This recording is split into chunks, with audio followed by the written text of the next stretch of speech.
여러분을 위해서 기도하시고 여러분의 기도를 온전케 해주시는 성령 하나님, 또 우리를 중보해 주시는 예수님을 찬양합니다. 주님과 함께 더 하나님의 마음에 합당한 기도를 올리시는 우리 안식일 되시길 바랍니다. 우리 이사야서 계속 보고 있고요. 오늘은 내가 한 돌을 시온에 두어 기초를 삼았노니, 이러한 제목으로 함께 이사야 28장 살펴보고자 합니다. 오늘의 주제 성구는 16절을 정해 보았습니다. 우리 화면 잘 보이시죠? 이사야 28장 16절을 같이 소리를 맞춰서 낭독하시겠습니다. 그러므로 주 여호와께서 이같이 이르시되, 보라, 내가 한 돌을 시온에 두어 기초를 삼았노니 곧 시험한 돌이요 귀하고 견고한 기초돌이라. 그것을 믿는 이는 다급하게 되지 아니하리로다. 아멘. 우리 이사야 내용의 구조를 다시 한번 살펴보면요, 1장부터 6장은 완악하고 계속 거역하는 이스라엘을 책망하는 내용이었습니다. 그리고 7장부터 12장은 바로 임마누엘의 왕국입니다. 주님께서 보내실 그분 메시아를 예언한 그 내용입니다. 13장부터 23장은 그러나 지상 왕국은 망할 것인데 남은 자들을 통한 새로운 이스라엘이 생길 것을 이야기를 해 주었습니다. 24장부터 27장까지는 이제 모든 것이 이제 복음과 심판과 멸망, 회복의 계획이 그 주변에 있는 모든 나라로 확장이 됩니다. 그래서 온 땅, 모든 나라, 이런 개념으로 그런 단어들이 등장하면서 결국은 모든 세상을 하나님께서 구원을 이루심을 이야기하였습니다. 28장부터 35장의 내용은 이제 다시 현재 상황으로 돌아옵니다. 특별히 히스기야 시대를 이야기하고 있습니다. 그래서 하나님의 이 계획이 이사야가 지금 이것을 기록하고 있는 현재 이루어짐을 이야기를 하고 있습니다.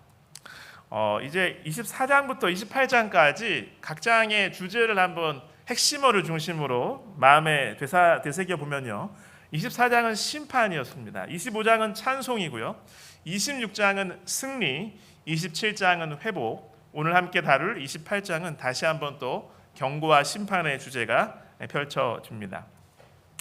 특별히 28장부터 35장까지는 이 화 있을진저라는 그 표현이 반복이 됩니다. 그래서 이 화와 복의 노래라고 많은 성경 연구가들이 이야기를 하고 있습니다.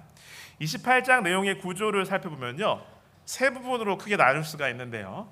처음에 1절부터 13절까지는 이 북방 이스라엘 지도자들에 대한 경고입니다. 그리고 14절부터 22절까지는 남방 유다 지도자들에 대한 경고가 선포됩니다. 그리고 23절로부터 29절에는 이제 농부의 지혜를 배우라라는 말씀을 하십니다. 그 농부에게 가르쳐준 하나님의 지혜를 배워야 재앙에서 벗어날 수 있다라고 이렇게 이야기를 하고 있습니다. 그래서 이 28장의 내용은요, 북방 이스라엘이 아직 멸망하기 이전, 기원전 722년 이전에 주어진 기별로 볼 수가 있습니다. 그래서 이사야가 북방 이스라엘에 대해서 이 책망을 선포한 유일한 부분이라고 이야기하고 있습니다. 오늘의 본문의 말씀을 좀 한 절씩 보겠습니다. 제가 한 절 한 절 이렇게 읽고 또 때에 따라서 같이 읽도록 하겠습니다. 1절입니다. 에브라임의 술 취한 자들의 교만한 면류관을 화 있을진저, 술에 빠진 자의 성, 곧 영화로운 관같이 기름진 골짜기 꼭대기에 세운 성이여, 쇠잔에 가는 꽃 같으니 화 있을진저. 계속해서 하나님을 거역하는 그 하나님의 백성들이었습니다. 그 마음에, 하나님을 대항하고 말씀을 듣지 않는 그 마음 속에는 교만함이 있었죠. 자기 마음대로 하고 싶은 것입니다. 그것이 옳다고 여겨지는 것이죠. 1절에는 특별히 에브라임이라는 한 지파가 나옵니다. 에브라임은 이 북방 이스라엘을 대표하는 그 지파였고, 인구도 많고 굉장히 강성한 그 지파였습니다. 북방 이스라엘의 형편은 여기 술 취했다라는 그 표현처럼 영적으로 육적으로 심히 타락해 있었습니다. 육적으로는 향락과 안일함에 빠져 있었어요. 그리고 영적으로는 정말 술 취한 것처럼 비틀비틀 거리는 것입니다. 무엇인가 하기는 하지만 그것이 다 하나님의 마음을 거스리는 것이었습니다. 바로 아직까지는 현재 형편이 괜찮았습니다. 현재의 번영, 그 화려함과 영광 속에서 그것만을 생각하고 취해 있는 것이었죠. 그래서 교만에 빠져서 하나님을 무시하고 있었습니다. 여기 2절에 있는 말씀 같이 읽겠습니다. 보라, 주께 있는 강하고 힘 있는 자가 쏟아지는 우박같이 파괴하는 광풍같이 큰 물이 넘침같이 손으로 그 면류관을 땅에 던지리니. 지금 그들의 모습은 어떻게 보면 면류관이라고 칭할 만큼 만족스럽고 칭찬받을 만한, 자랑하고 싶은 그러한 형편이었는지 모르겠습니다. 그러나 곧 그것은 강한 외세의 세력을 통해서 다 망가지고 사라지게 될 것을 경고하고 있습니다. 여기 보면 주께 있는 강하고 힘 있는 자라고 하고 있습니다. 결국 이 시대에는 아수르라는 아주 강력하고 잔혹한 나라였죠. 그렇지만 그것이 어떤 인간이나 그 이민족의 필요에 따라서 우리를 괴롭히는 것이 아니라, 하나님의 백성들을 와서 들어오고 괴롭히는 것이 아니라 주께 있는, 주님의 손에 들려있는 도구로 쓰임받고 있었다는 것이죠. 다른 성경에 나와 있는 표현과 같이 하나님의 진노의 막대기였습니다. 3절, 에브라임의 술 취한 자들의 교만한 면류관이 발에 밟힐 것이라. 결국 이 세상의 모든 영광과 그들이 얻은 것은 그렇게 세상에게 빼앗길 것이었습니다. 4절 제가 읽겠습니다. 그 기름진 골짜기 꼭대기에 있는 그의 영화가 쇠잔에 가는 꽃이 여름 전에 처음 익은 무화과 같으리니 보는 자가 그것을 보고 얼른 따서 먹으리로다. 탐스럽게 무엇인가 많은 것들, 사람들에게 부러움을 자아내는 그러한 것들, 바로 세상의 다른 세력이 와서 뺏어갈 것이라고 하는 것입니다. 5절 같이 읽겠습니다.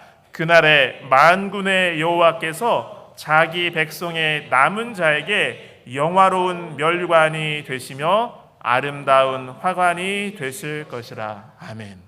어떻게 보면 우리의 눈에 앞에 어른거리면서 계속 우리의 마음을 뒤흔들어 놓는 것은 세상의 면류관인지 모르겠습니다. 세상의 꽃과 아름다움인지 모르겠습니다. 그러나 그러한 것은 곧 사라지게 될 것이죠. 그때에 우리 하나님께서, 여호와께서 우리에게 화관과 면류관이 되신다고 말씀하고 계시는 것입니다.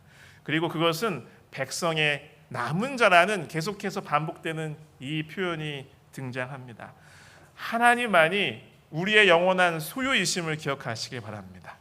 그리고 우리는 하나님의 영원한 소유로 그렇게 서 있게 되기를 간절히 바랍니다.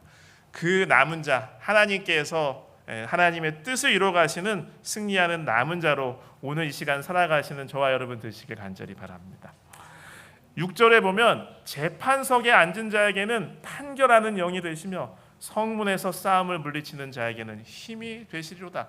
그 전에 현재의 형편은 정말 술 취해서 정신이 하나도 없고 이게 판결을 하는 건지 나라를 다스리는 건지 모를 만한 그러한 형편, 영적인 형편 가운데 있었다라고 이야기를 선언하시면서, 그러나 6절에는 뭐예요?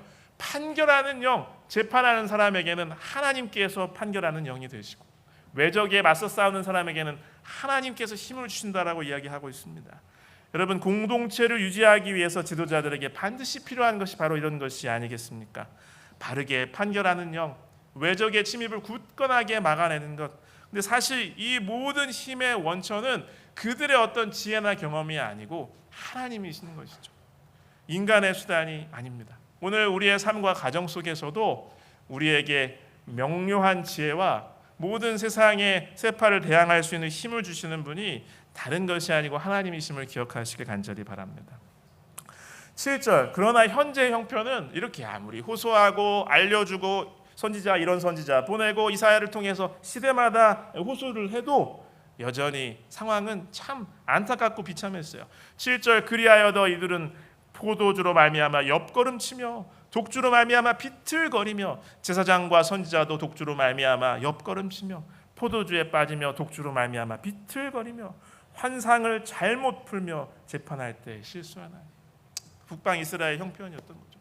하나님께서 이상을 주시면 뭐예요? 그들이 이렇게 세상에 푹 취해가지고 잘못 풀어버리는 거예요. 비틀거리면서 백성들을 자꾸 멸망으로 인도하는 것입니다. 현재의 참담한 형편을 비유적으로 이렇게 신랄하게 지적하시는 것이죠. 여러분, 하나님께서 자비와 은혜를 베풀어 주시길 간절히 바랍니다. 정말 우리 교회의 모든 지도자는 저를 비롯해서 결코 이렇게 되지 않도록 지켜주시기를 간절히 기도드립니다.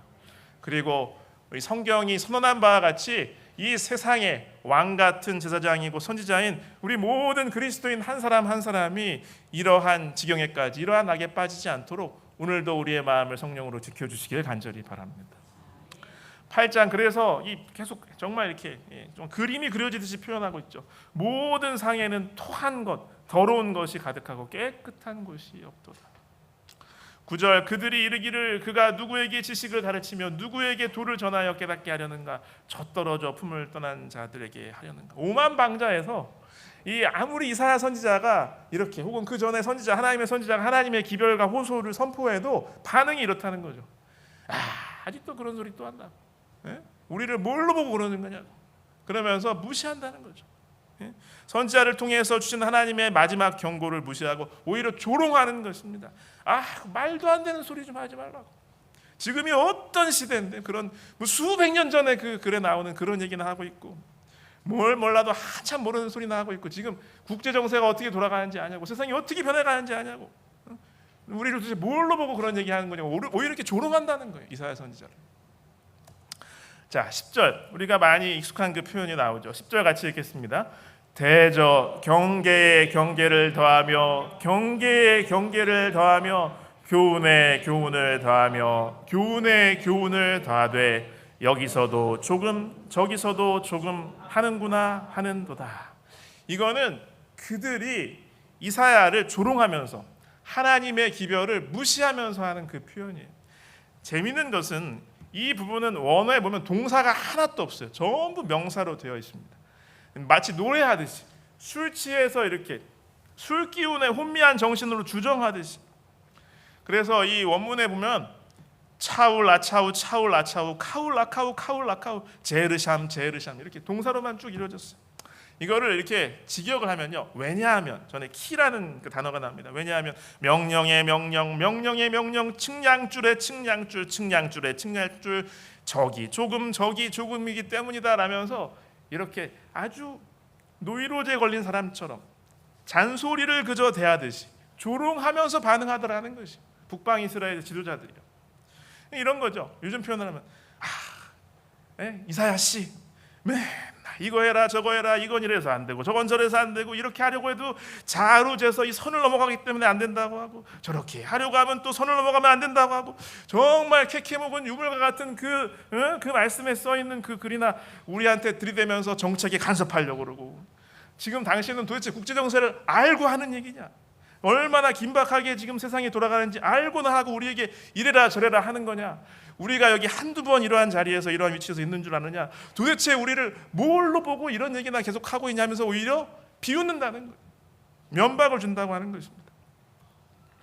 그런데 하나님께서 그들의 그 조롱을 그대로 되돌려서 대답을 하여 주십니다. 11절, 그러므로 더듬는 입술과 다른 방언으로 그가 이 백성에게 말씀하시리라. 그렇게 계속 알아듣는, 우리말로 해도 알아듣지 않으니 오만방자한 태도로 계속 그러고 있으니 이제는 너희들이 알아듣지 못하는 말로 듣게 될 것이더라고 이야기하는 거예요. 바로 그들이 결국 멸망해서 모든 주권도 빼앗기고 이방 나라의 포로로 잡혀가서 이방의 압제와 강포 속에서 알아들을 수 없는 이방 나라의 말에 억지로 순종하면서 그 밑에서 살 수밖에 없게 될 것이라고 이야기하는 거죠. 그제서야 예전에 그 선지자를 통해서 하나님께서 하셨던 말씀이 진짜였구나, 정말이었구나 하면서 땅을 치고 후회해도 소용이 없을 거라는 거죠. 12절, 전에 그들에게 이르시기를 이것이 너희 안식이요 이것이 너희 상쾌함이니 너희는 곤비한 자에게 안식을 주라 하셨으나 그들이 듣지 아니하였으므로. 하나님께서 말씀을 이전부터 계속 주셨다고 하는 것이죠. 여기 보면 안식, 상쾌함 둘 다 안식이라는 뜻이 있습니다. 세상에서 정말 힘들고 지칠 수 있습니다. 압도되는 듯이 나의 삶이 어디로 흘러가는가, 내가 정말 살아남을 수나 있을까, 이렇게 위기를 느낄 때가 있죠. 저 사람이 저렇게 하면 나도 해보고 싶고, 나도 좀 해보고 싶고, 재밌게 지내보고 싶고, 이득을 취하고 싶고, 그런 마음이 들 수가 있죠. 그러나 그럴 때는 세상의 오락과 환락에 취해서 잠시 현실을 망각하려고 할 것이 아니라 하나님께로 나와서, 주님께 나오셔서 쉬어야만, 참된 쉼을 누려야만 힘도 얻고 용기도 얻고 희망도 얻고 현실을 이겨낼 수 있음을 기억하시길 간절히 바랍니다. 그래서 하나님의 말씀을 통해서 안식을 주기 원하셨다고 하는 것이죠. 그런데 13절 이제 하나님께서 다시 그들에게 말씀하십니다. 13절 같이 읽겠습니다. 여호와께서 그들에게 말씀하시되 경계에 경계를 더하며 경계에 경계를 더하며 교훈에 교훈을 더하며 교훈에 교훈을 더하고 여기서도 조금 저기서도 조금 하사 그들이 가다가 뒤로 넘어져 부러지며 걸리며 붙잡히게 하시리라. 아멘. 그래서 그들이 이사야에게 조롱하고 하나님 말씀을 좀 비웃는 그 표현 그대로 다시 대답을 하나님께서 돌려주시면서 결국은 그 표현 그대로 알아들을 수 없는 말로 다시 말해줄 수밖에 없다. 다시 호소할 수밖에 없다라고 말씀합니다. 그러면서 그 단어에 줄이라는 표현 있잖아요. 측량줄, 다림줄. 그러니까 그 줄에 결국 그들이 걸려서 넘어져서 부러지고 줄에 걸리고 엉켜가지고 붙잡혀 버리게 될 것이다 라고 이렇게 말씀하시는 것입니다. 여러분, 하나님의 말씀은 말씀 그대로 반드시 이루어지게 됨을 기억하는 저와 여러분 되시길 간절히 바랍니다.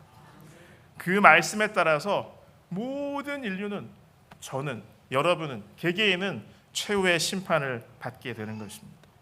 항상 우리의 삶에서 하나님께서 우리 마음에 성령으로 은혜를 주셔서 하나님의 말씀을 존경하는 마음을 주시길 간절히 바랍니다. 그래서 이 말씀을 통해서 세상에서 취하지 말고, 세상에서 잠시 그 환락이나 어떤 즐거움이나 우리의 혼을 빼놓는 것 같은 그러한 것에 정신 팔지 말고 주님 안에서 쉬게 되시길 간절히 바랍니다. 주님 안에서 참된 쉼을 누리는 이 안식일이 되시길 간절히 바랍니다. 이어서 그 다음의 본문을 계속 같이 보겠습니다. 14절은 같이 읽어보실까요? 이러므로 예루살렘에서 이 백성을 다스리는 너희 오만한 자여 여호와의 말씀을 들을지어다. 아멘. 이 내용을 통해서 정말 하나님께서 하시고 싶은 말씀이죠. 너희들이 정말 잘난 것 같고 지혜로운 것 같고 잘하는 것 같고 하지만 그 마음속에는 오만함 때문에 지금 이렇게 어리석게 멸망을 향해서 치닫고 있다고 말씀하시는 거죠. 제발 이 호소를 들어주렴이라고 말씀을 하시는 것입니다. 이제는 남방 유다의 지도자들을 향한 책망입니다. 그들의 마음에 아무리 선지자가 이야기해도 자기가 더 현명한 것 같고 내가 생각하는 게 더 맞기 때문에 맞는 것 같이 느껴지기 때문에 고집한다고 하는 것입니다. 15절 제가 읽겠습니다. 너희가 말하기를 우리는 사망과 언약하였고 수월과 맹약하였은즉 넘치는 재앙이 밀려올지라도 우리에게 미치지 못하리니 우리는 거짓을 우리의 피난처로 삼았고 허위 아래에 우리를 숨겼음이라 하는도다. 이제 마치 반대로 하나님께서 그들을 마치 블랙 코미디의 한 대사나 장면처럼 비웃으시는 듯이 이렇게 비유적으로 표현을 하세요. 이 남방 유다는 이 국제적인 위기 속에서 그 주위에 있는 그 당시 모든 나라들이 같은 연합전선을 형성했다고 합니다. 아수르라는 나라에 대항하기 위해서. 또 하나의 강대국인 이집트, 애국과 전부 다 동맹을 맺었다고 하는 것입니다. 그런데 그것은 결국 소용이 없을 것이라고 이사야를 통해서 말씀하시는 거죠. 그래서 여기 사망, 또 무덤, 스올, 결국 그것과 사망과 언약한 거랑 마찬가지라고 말씀하시는 것입니다.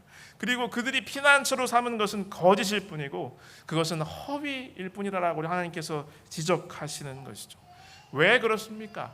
바로 그들은 정말 큰 지혜와 또 많은 회의를 통해서 그러한 위기를 타개하기 위해서 그런 정책을 실천하고 또 그렇게 추진하고 있는지는 모르겠습니다.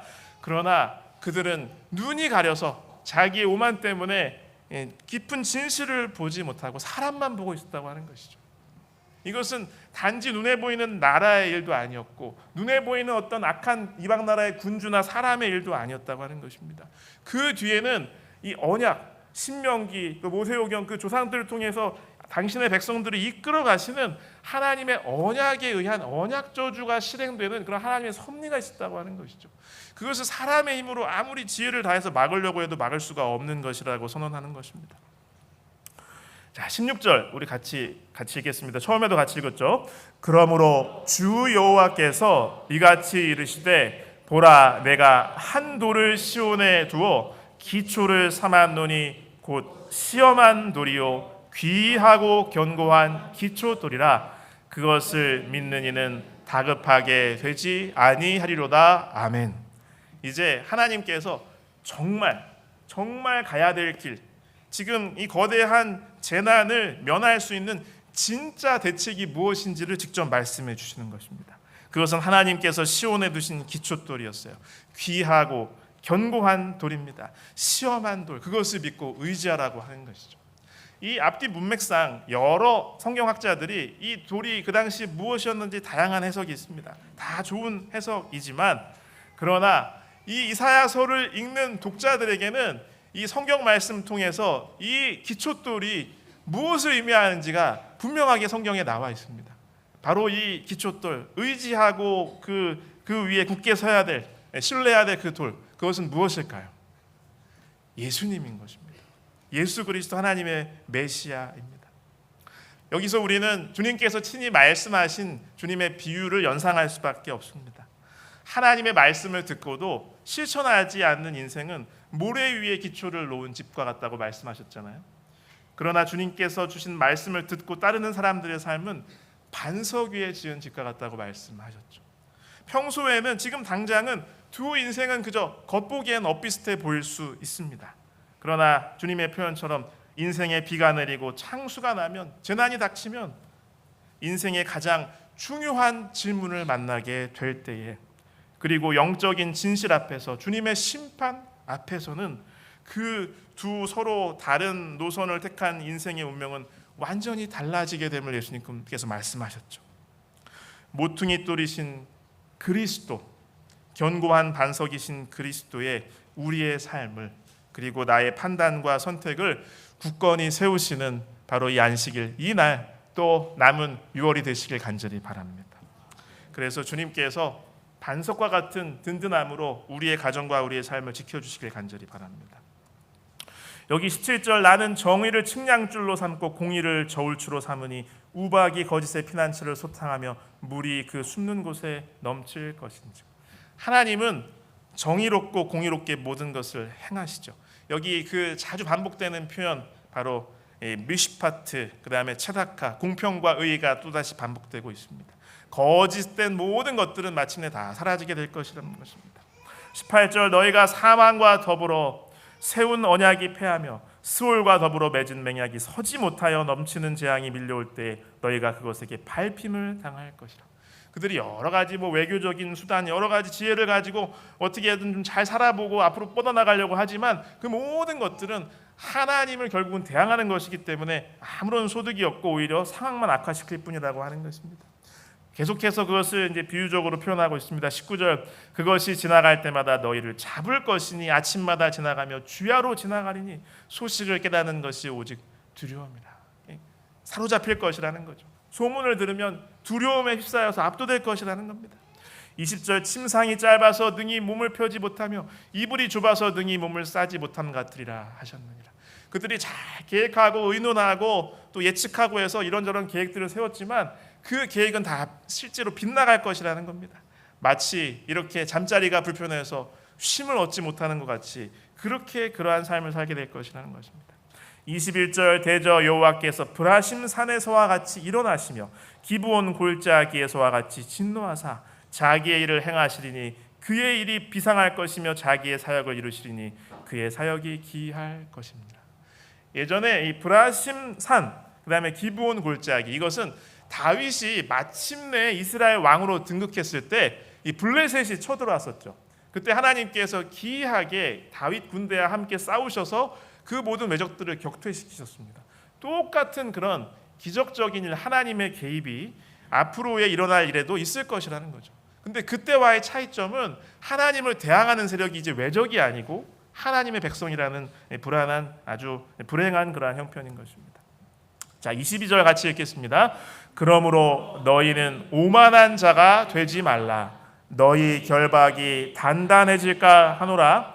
대저 온 땅을 멸망시키기로 작정하신 것을 내가 만군의 주 여호와께로부터 들었느니라. 아멘. 그래서 계속해서 남방 유다, 그들의 오만함과 하나님의 호소에도 계속해서 반역하고 거역했죠. 결국 그들이 이방 나라에 당할 피해와 학대와 속박, 그들의 매임을 더 가중시킬 뿐이라고 이렇게 호소하고 계시는 것입니다. 하나님의 심판은 피할 수 없고 그 범위는 전체인 것이죠. 여기에서 바로 하나님 백성에 대한 심판은 또 다시 온 땅이라는 표현과 함께 이 전 인류, 전 모든 온 세상에 대한 심판으로 이렇게 중첩이 되면서 확장이 됩니다. 여러분, 견고한 기초이신 주님을 신뢰하게 되시길 간절히 바랍니다. 세상의 지혜자들이, 세상의 여러 뉴스가, 여러 상황들이 우리에게 이렇게 해야 된다, 저렇게 해야 된다, 이렇게 하지 않으면 뒤처진다, 너 왜 이렇게 바보 같니, 그러면서 이렇게 저렇게 하라고 이야기합니다.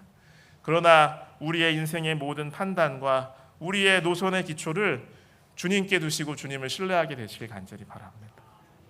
그것이야말로 이 거대한 재난과 우리 인생의 여러 파도에도 살아남아서 승리하고 남은 자로 쓰는 비결이라고 성경은 강조하고 있습니다.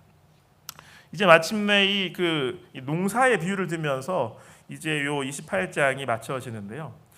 잠깐 그 대목을 보시기 전에 저도 잘 모르고 해서 몇 가지 단어를 한번 좀 보겠습니다. 여기 작물이 나오는데 소회향이라는 게 나옵니다. 예, 이거는 그 미나리 아제빅과의 그 식물인데요. 그러니까 향신료라고 생각하시면 됩니다. 양념 그런 거. 그다음에 대회향도 비슷합니다. 이것도 역시 향신료라고 생각하시면 됩니다. 지금 현재도 팔레스타인 지방에 가면 시장에 가면 이걸 판다고 합니다. 그다음에 여러분 소맥은 잘 아시죠? 이것은 밀입니다. 밀. 예, 밀이고요. 그다음에 대맥은 보리입니다. 보리, 곡식. 예, 그래서 그 내용을 가지고 이제 이 내용을 읽어보시면 이해가 잘 됩니다. 자, 23절 같이 읽겠습니다. 너희는 귀를 기울여 내 목소리를 들으라. 자세히 내 말을 들으라. 아멘. 하나님의 간곡한 호소가 다시 울려 퍼집니다. 왜 하나님께서 그렇게 하면 멸망한다, 그렇게 하면은 불행에 치닫는다, 온 공동체가 큰 재앙을 만난다 자꾸 이야기하시는 그 이유는 하나님의 이 호소를 들으라고 간곡히 이렇게 호소하시는 거죠. 하나님 제발 이 호소를 좀 들어라, 내가 하는 말을 좀 귀를 기울이고 들어라 라고 이렇게 이야기하시는 겁니다. 그래야 너희들이 산다, 한 명이라도 더 남은 자로 남게 된다라면서 이렇게 간곡하게 말씀하시는 거죠. 그러면서 이제 그 농사 짓는 이야기를 하시는데요. 24절 파종하려고 가는 자가 어찌 쉬지 않고 갈기만 하겠느냐, 자기 땅을 개간하며 고르게만 하겠느냐. 이 농사가 얼마나, 저는 잘 몰라요. 그런데 복잡다단하고 시기도 잘 맞춰야 되고 날씨도 생각해야 되고 작물을 잘 생각하고 토양도 잘 준비해야 되고 그 이야기를 하시는 거예요. 25절 지면을 이미 평평히 하였으면 소회향을 뿌리며, 아까 나온 그 식물이요, 대회향을 뿌리며 소맥을 줄줄이 심으며 대맥을 정한 곳에 심으며 귀리를 그 가에 심지 아니하겠느냐. 그래서 추수의 그 시간이 반드시 오는 거예요. 그렇죠? 계속 모내기만 계속 할 수도 없는 거고, 적당한 때 그 작물에 맞는 걸 다 준비해 줘야 되는 거죠. 시기에 맞는 그 돌봄을 해야지만 그 작물의 특성을 따라서 농사를 지어야지만 열매를 거둘 수 있지 않습니까? 수확을 할 수 있지 않습니까? 26절 이는 그의 하나님이 그에게 적당한 방법을 보이사 가르치셨으며. 그렇죠? 이 백성들의 지도자들에게 지금 이렇게 호소하고 있는 것입니다. 근데 주위에서 평범하게 지도자가 아니라도 능히 다 볼 수 있는 이 농사 짓는 모습, 그 농부들의 그 모습을 분석해서 그들은 이미 다 알고 실천하고 있는 건데 오히려 지도자라는 너희들은 왜 모르느냐 하면서 이렇게 비유를 들어서 호소하고 계시는 겁니다. 근데 그 농사꾼들의 지혜를 하나님께서 주신 것이라고 다시 한번 언급하고 계시는 거죠. 27절 소회향은 도리깨로 떨지 아니하며 대회향에는 수레바퀴를 굴리지 아니하고 소회향은 작대기로 떨고 대회향은 막대기로 떨며. 그 작물도 하나하나 그 특성에 맞게, 작물에 맞게 다른 방식으로 다 다른 시기에 다른 도구를 사용해서 다 추수도 하고 돌보기도 하고 이렇게 한다고 하는 것이죠. 28절 곡식은 부수는가 아니라 늘 떨기만 하지 아니하고 그것에 수레바퀴를 굴리고 그것을 말굽으로 밟게 할지라도 부수지는 아니하나니. 여러분, 이 수확과 추수의 과정은 어떻게 보면 그 작물의 입장에서는 좀 가혹하고 좀 무서운 일일 수도 있잖아요. 막 잘리기도 하고 다 떨리기도 하고 분해되기도 하고. 그렇지만 그 모든 것은 그 농작물을 잘 수확해서 목적에 맞게 그것을 이렇게 활용하기 위한, 알곡들을 거두기 위한 그런 과정이지 않습니까? 역시 비유를 통해서 하나님께서 백성들에게 심판을 주시는 목적은 그것을 통해서 그들을 결국은 구원하고 회복시키기 위함임을 다시 한번 말씀하시는 거죠. 29절 같이 읽겠습니다. 이도 만군의 여호와께로부터 난 것이라. 그의 경영은 기묘하며 지혜는 광대하니라. 아멘. 뭐 지도자들이 나름 의논을 많이 했겠죠. 정세를 잘 살폈겠죠. 정보를 수집했겠죠. 그래서 정하는 것이겠죠. 그러나 그 모든 것이 하나님의 지혜, 단순한 천연계의 이치보다도 못함을 이야기하는 것입니다. 하나님께서 그 백성들을 돌보고 인도하시는 경영은 기묘하고 지혜는 광대한 것이죠. 근데 여기 나오는 이 경영, 기묘, 이 단어가 바로 우리가 이미 살펴본 바로 이사야 9장 6절에 나오는 거기 곳에 그 말씀에 사용된 그 단어입니다. 이사야 9장 6절 같이 읽겠습니다. 이는 한 아기가 우리에게 낳고 한 아들을 우리에게 주신 바 되었는데 그의 어깨에는 정사를 메었고 그의 이름은 기묘자라 모사라 전능하신 하나님이라 영존하시는 아버지라 평강의 왕이라 할 것임이라. 아멘. 최고의 지혜와 최고의 우리 앞길을 인도하시고 우리에게 가장 좋은 삶의 방향을 보여주시는 분이 하나님이시고 우리 주님이시라는 사실을 반드시 기억하게 되시길 간절히 바랍니다. 여기 고린도전서 1장 25절입니다. 하나님의 어리석음이 사람보다 지혜롭고 하나님의 약하심이 사람보다 강하니라. 어쩌면 일주일 동안 저의 태도가, 우리 삶의 태도가 북방 이스라엘 지도자, 남방 유다의 지도자들 같았는지도 모르겠습니다. 이제는 주님 앞에 겸손하게 회개하고 우리의 오만함을 내려놓고 하나님께서 이끄시는 길에 우리가 겸손하게 순종하게 되시길 간절히 바랍니다. 이사야 26장 4절 같이 읽겠습니다. 너희는 여호와를 영원히 신뢰하라. 주 여호와는 영원한 반석이심이로다. 아멘. 하나님의 목소리에 귀를 기울이시고 그분의 지혜와 경영을 배우심으로 참된 안식과 참된 살 길을 찾게 되시길 간절히 바랍니다.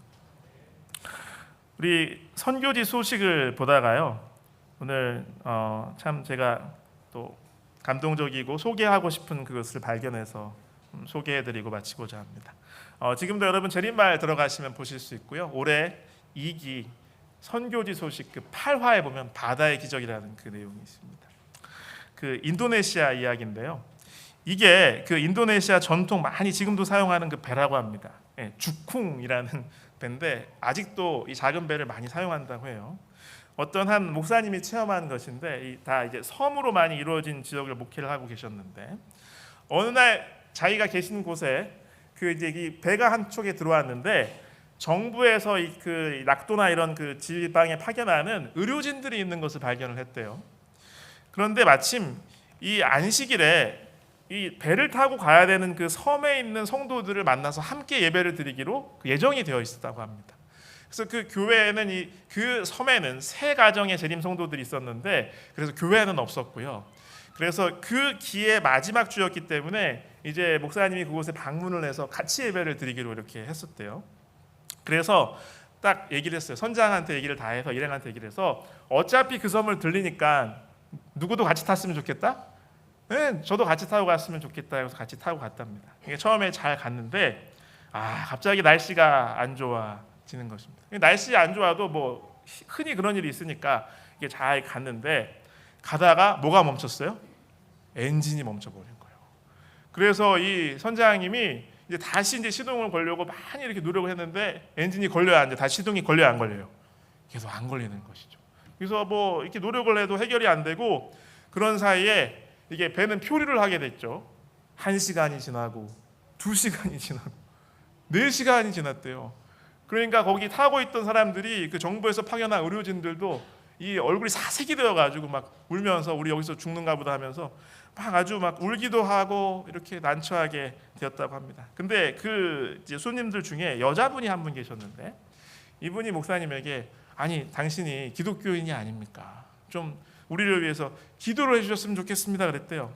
그래서 그 말을 듣고 기도를 해야 되겠구나 하는데 갑자기 그 마음에 주변에 이 흔들리는 이 파도와 내리는 폭풍과 빗소리보다도 더 큰 소리로, 아주 다정하고 온화하지만 더 큰 소리로 어떤 음성이 들렸는데, 선장에게 가서 말을 하라고. 이 연료 탱크가 2개가 있는데 다른 연료 탱크에 한번 호스를 꽂아보라고 말을 하라고, 이렇게 목소리가 들리는 것 같았대요. 그래서 뭐 선장님에게 이걸 말했답니다. 이 목사님이 배를 알았겠어요? 잘 몰랐겠어요? 잘 몰랐죠. 이 선장이 그거 아주 단순한 것도 안 해봤을 리가 없죠. 다 생각했던 방법이거든요. 근데 이렇게 난처한 그런 상황 속에서 목사님이 제안을 하니까 그 선장이 이의를 제기하지 않고 그대로 하더래요. 그렇게 하고서 그 다음에 이제 같이 다 기도를 드린 겁니다. 이 정부에서 온 그 의료진 중에 아무도 예수님 믿는 사람이 없었어요. 같이 기도를 했어요. 그러면서 주 예수님, 우리의 생명은 주님의 자비로운 손에 달려 있습니다. 주님의 뜻이 이루어지기를 바랍니다. 그리고 선장님에게 이제 뭐를 다시 걸어보라고요? 시동을 걸어보라고. 엔진 켜보세요. 어떻게 되었을까요? 시동이 걸렸어요. 시동이 걸려서 악천후지만 악천후를 뚫고, 정말 그 같이 기도했던 사람들이 다 그 순간에 하나님 감사합니다 이렇게 외쳤답니다. 마침내 그 섬에 도달했대요. 근데 그 섬에 도달해서 이제 이 목사님이 그곳에 있는 성도들을 만나는데, 같이 탔던 이 정부 관리들이 만나자마자 뭐라 그랬냐면, 하나님이 우리를 살려주셨어요 이렇게 말했답니다. 하나님 우리 살려주셨어요. 이분 에드와르드 목사님. 여러분, 인생의 여러 세상의 파도와 재앙과 위기 속에서 하나님의 지혜를 따르게 되시길 간절히 바랍니다. 이제 말씀을 맺으면서요, 우리는 세상에서 취함으로 잠시 망각하려고 할 것이 아니라 주님 안에서 안식을 구하는 주의 백성 되길 간절히 바랍니다. 견고한 기초이신 주님을 신뢰하고 그때 우리는 마침내 끝까지 살아남을 수 있음을 기억하시길 간절히 바랍니다. 그리고 하나님의 목소리에 귀를 기울이시고 그분의 모사와 그 지혜, 그분의 놀라운 경영을 배우게 되시길 간절히 바랍니다. 우리 주제송과 같이 읽겠습니다.